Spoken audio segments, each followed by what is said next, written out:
Hey, good morning from Monroe Glen Homestead. It's Leslie. Today I'm going to show you baby chicks. We just got some in the mail. I went to the post office and got them, and now we're going to put them in the brooders. So follow along. They're in there.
So the chicks, I'm dipping their beaks in the water, and now they're running around the brooder. We got a heat lamp and the plates.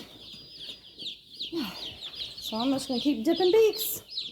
Okay, a really good, everybody's beaks are dipped. I'm gonna give them some food and grit, and I dip it in the magic water. I started that last year. It's amazing. It's a gallon of water, half a cup of honey, 2 tablespoons of apple cider vinegar. I use the raw, and then 2 garlic cloves crushed. And so everybody's got their beak dips. They all drank. They're on the bedding. The heat plates are warm. The lights on. I think once they settle down, they'll stop chirping. If they're chirping really loud, it means they're cold and stuff like that. So it is not cold today, so they'll have a good first day. Yeah, and one thing I do, I like as natural as possible.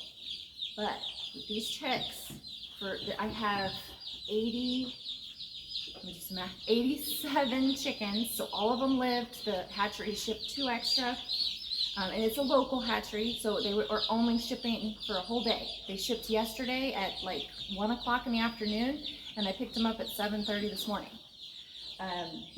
So they're doing really good. Everybody's thriving and well, and they're gonna get 1 bag of medicated feed for all of these chicks. And it'll take them about 2 weeks to eat that.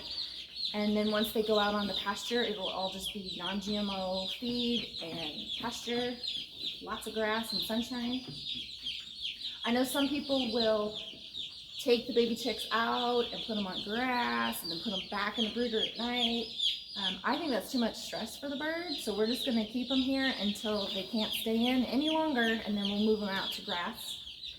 And fingers crossed that is a week without pouring down rain. We've been getting weeks of just thunderstorms and rain.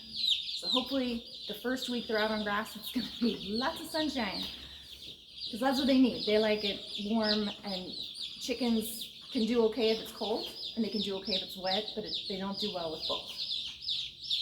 And they really prefer to be dry.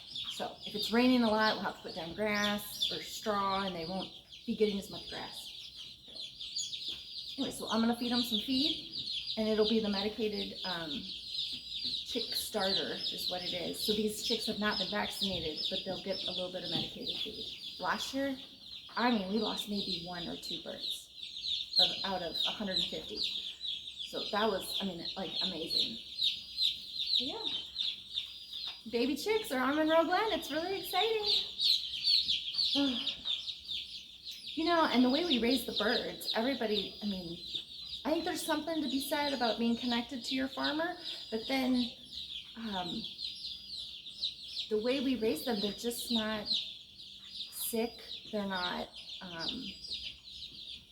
they're just really healthy. So when you make like a stock with them, a broth, that scuzzy stuff that comes up to the top that you gotta scrape off, my birds don't have it. It's like not an issue. I don't have anything to scrape off ever. When it comes to a boil, usually you gotta scrape it all off, and so I get kind of spoiled with that. They're really clean. It's really good meat. My kids don't really like these chores because it's a lot. It's every day. So we're gonna be checking on these birds 3 or 4 times today and keeping an eye on them, making sure they're doing okay. And it's a lot of like checking on their water, checking on their feed, and then when they move out to pasture, we're moving them a couple times a day in the waters. So it's like a lot of chores in a very short period of time, but you get so much good quality meat out of it. But I think that's why my kids like the pig chores better.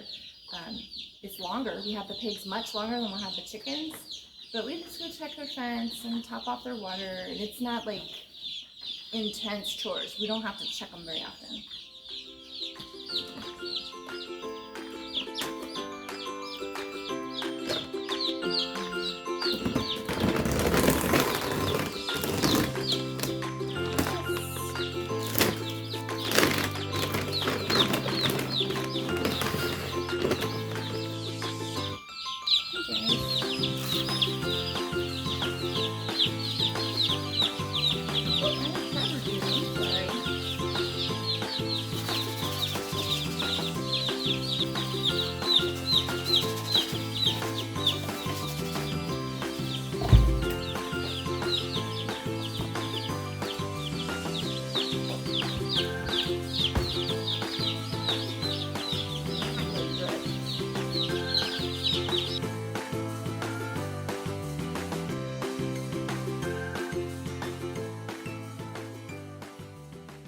Kitty cat. There's our kitty cat. Her name's Penelope. Penelope is quite the mouser, so I'm worried about the chicks right now as they're little. And here's Max. You sit. Sit. Good boy. He's a good boy. He's really good with chicks, but he does like them to be where they're supposed to be. So if they get out, he'll put his mouth on them. Anyway. Thank you so much for watching. God bless. We will see you on the next one. Give it a like and a share, and we'll see you.